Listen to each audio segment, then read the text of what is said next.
Senator John Kennedy, the Republican from Louisiana.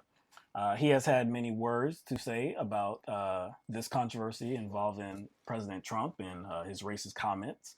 The comments that he made on Twitter about the four congresswomen needing to go back to their countries.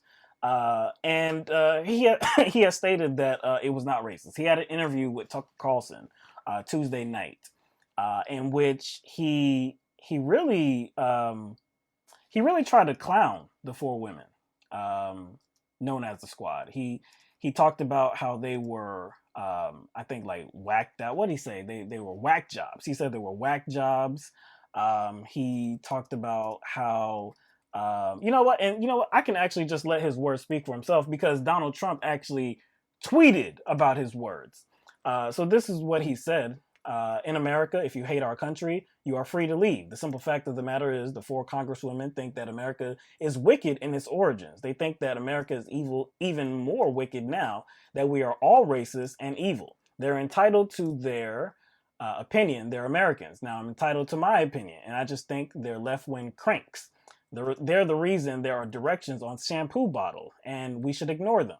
The Squad has moved the Democratic Party substantially left, and they are destroying the Democrat Party. I'm appalled that so many of our presidential candidates are falling over themselves to try to agree with the four horsewomen of the apocalypse. I'm entitled to say that they're whack jobs.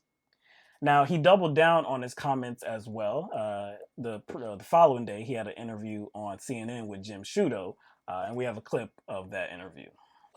If you hate America, if you think America was wicked in its origins, if you think that most Americans today, including but not limited to white people, are evil, racist. Well, who said that?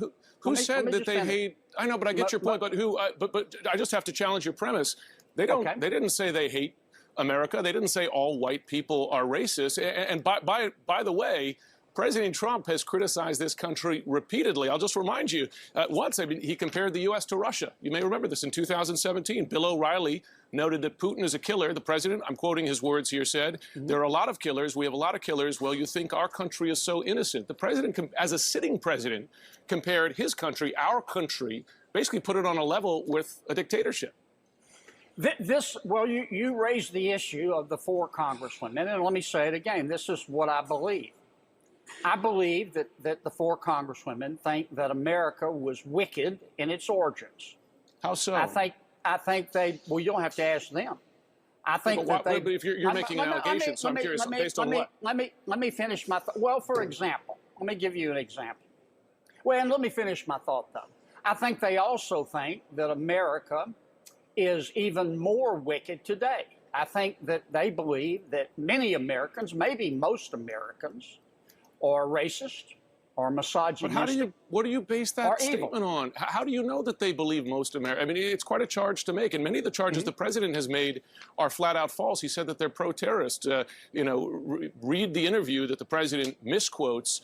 In fact, I should say Ilhan Omar. In fact, she said that Al Qaeda committed atrocities. So many of the president's critiques of them are outright false. So I'm curious how you accuse them of believing that most Americans are racist.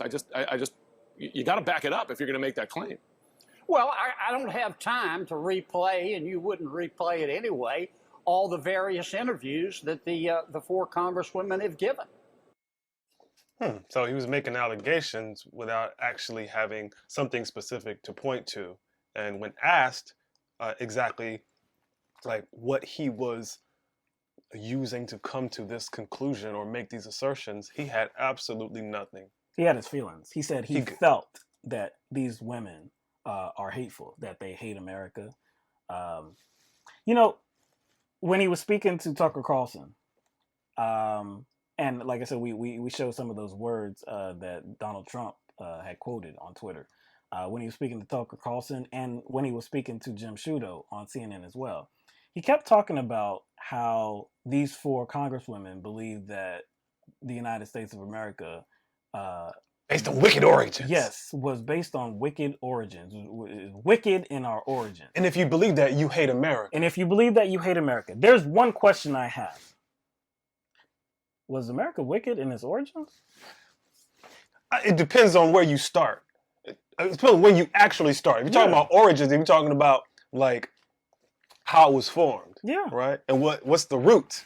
What's the roots? Because you're talking about the origins, right? Talking about the origins. So you're talking about, I would call it one of the largest gentrification projects in history, removing an entire group from their land. Right.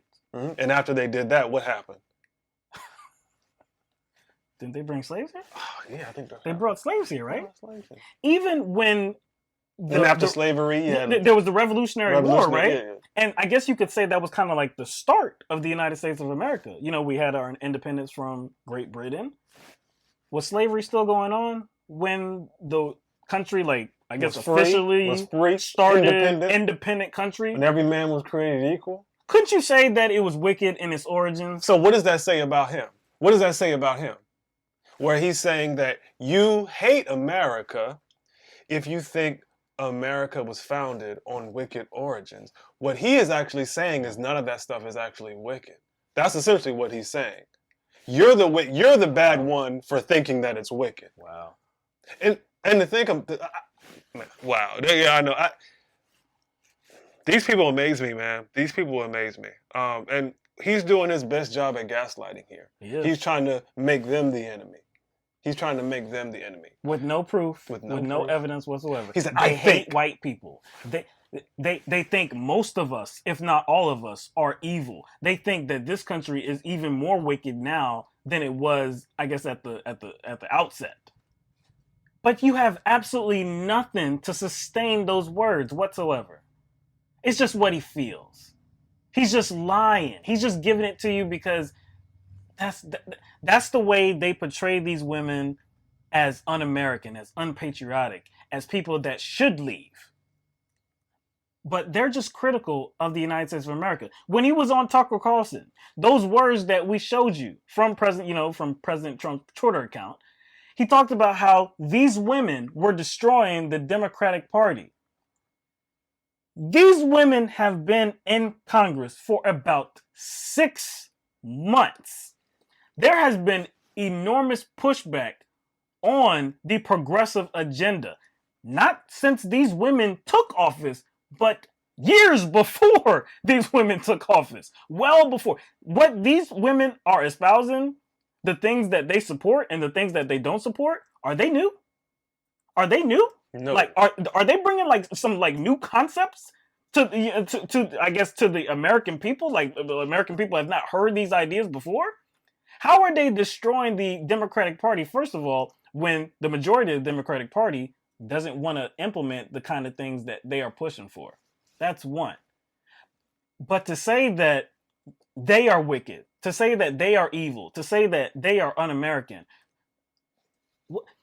I heard, and I wish I knew exactly what program this was on, but I heard an NPR radio program earlier this morning. And there was a young Republican, a man that was in attendance at the Greenville, North Carolina rally last night. And I guess he was giving his feelings on, what had happened. And he was saying that, hey, it was a bad look, pretty much what he was saying, but it wasn't something that was planned out. It wasn't inherently racist, this and that. It was just, it was just something that happened in the moment. It was just people that wanted to support their president, right? And I guess push back on the feeling that it was racist, like his words on Twitter. So then the NPR interviewer, she asked him, well, what exactly, I guess she was asking him, don't you think that this is dangerous? Because look, basically what they're doing is they're criticizing the United States of America, but there have been other people who have done that as well. And there have been other people who have done that and have been killed for it. Martin Luther King had major gripes with the United States of America. And he got killed for his words. But isn't he revered now? He's revered now, but he was killed pretty much for what he was trying to put forth in the United States of America. He wanted change in the United States of America. He was killed for that. And so this young Republican, I guess he responds by saying that, no. You know, Martin Luther King Jr., of course, he had a right to speak. Ilhan Omar, she definitely has the right to speak. It's just that Ilhan Omar, you know, I guess she's against American values. And so I wish that the interviewer would have asked him. It went into like, what do you mean by American values? What are the American values? Because if you're saying someone is against American values, you have to look at what that someone advocates for. Right. And so that would reveal what those values are. So if you interpret people's push, like Ilhan Omar or Alexandria Ocasio-Cortez or Presley or Tlaib, whatever, if people interpret their push to build a more equitable and just society as being anti-American or trying to destroy America, what are they saying about America? You see what I'm saying? Like I said, I wish that I don't know what interview this was. I wish he would have got that question, that follow-up question. And what are American values to begin with? What, like, if you're talking, what I know of these women, again, I don't believe that they're doing anything, they're not supportive of anything that hasn't already been thought of before. So the kind of things that people can talk about with them is that they are against what's happening at the border with families being separated, babies, kids being put in cages. They're against all that. They're for, let's say, they're for healthcare for all. They're for a higher minimum wage.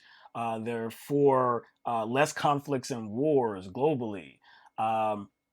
You know, they're for responsible taxation. You know, the wealthy being taxed appropriately. I mean, they're for a lot of different things that is just not, I guess, relegated to the United States of America. So how are they against American values? Like, what could anybody say that is an American value that's not simply like a human value?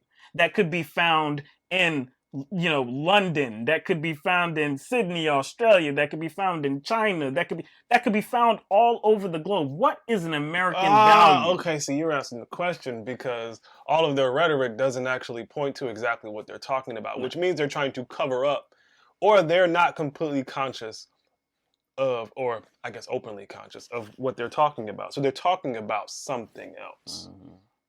The only thing that I see that they're trying to preserve, the only thing that I can see, the only value that I see that they're trying to preserve is white supremacy. White supremacy and their need to control everyone else through white supremacy. Again, needing to control everyone else through white supremacy. And guess who else that includes? Because as soon as we say white supremacy, the only people that come into mind is non-white people. Mm-hmm. But you know who else white supremacy controls? White people. White people too. That's the irony of all this, because racism is not in a vacuum. Mm-hmm. It's a component that exists within the framework of imperialism. Yeah. Or oppressive regimes and oppressive nation states. So if the white people and black people, because there are black conservatives and Republicans, but just anybody who supports Republicans and Trump, but specifically white people, if you think that Republicans and Trump, or whatever, Republican representatives and Trump that are racist, if you don't think that actually connects to them wanting to control things and them setting up a system that's going to make it harder for you, then yo, you got another thing coming. And just like you have always said, what have you always said? That little phrase? That little phrase. Did we put it on a shirt? Did we put it on a shirt? I don't know if we put it on a shirt, but I know you titled it. You titled a video with this phrase. Oh, yeah. I think that phrase that you're talking about is the pain is coming. The pain is coming. Yes, the pain is coming. Because white supremacy essentially has to maintain control over white people for it to work. Yep. It has to get the cooperation of white people to work. And if you watch Trump rallies, especially the most recent rally, you get to see like a glimpse of that. And what Trump is and what he has become America's body cam.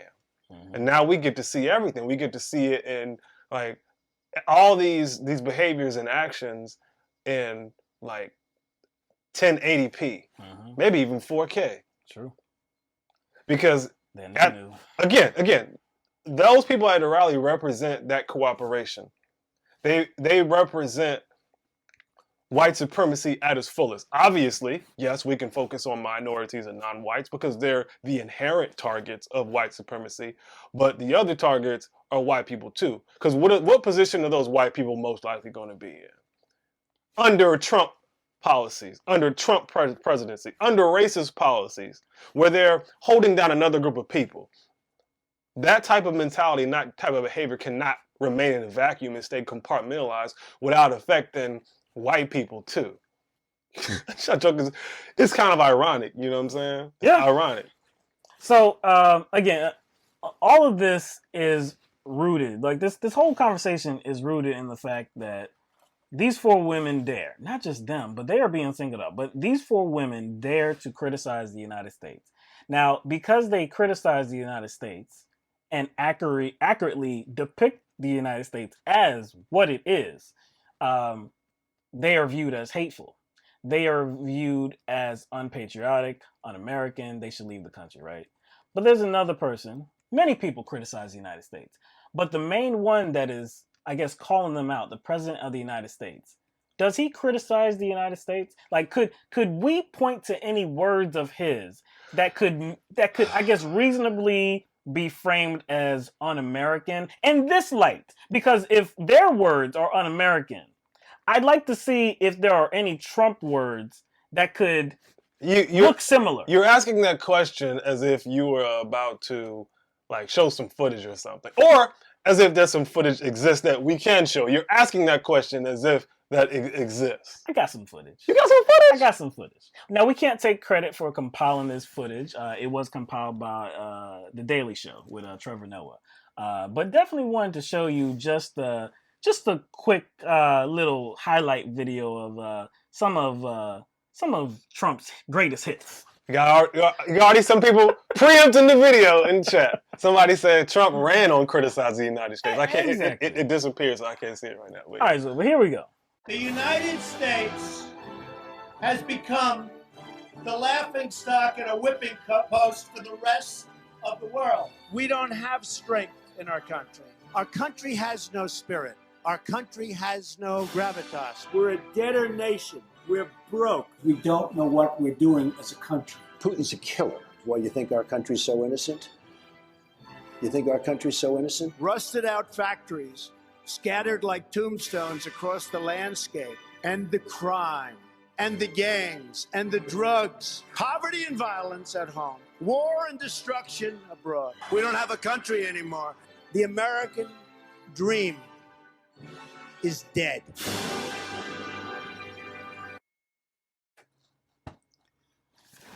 Some of those clips are from when President Trump had already been elected.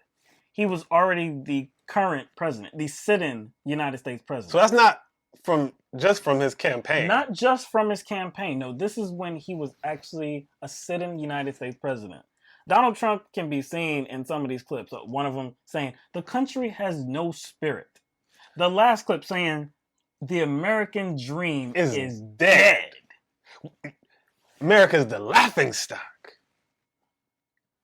So basically what you're saying, like, what does this all boil down to, right?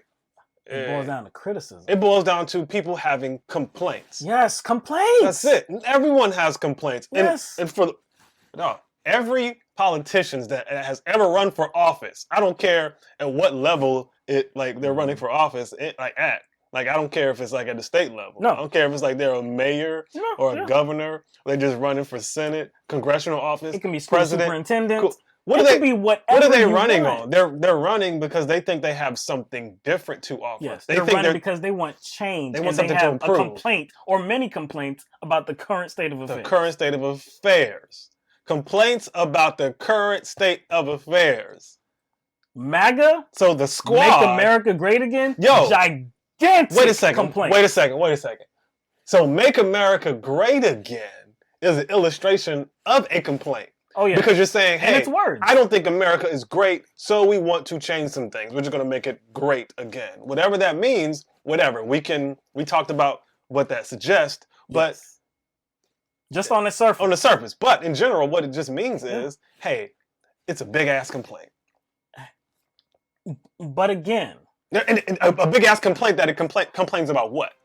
America. Yes. But Make again... America great again. But again, this comes from a white guy. I guess it's okay because it comes from a white guy.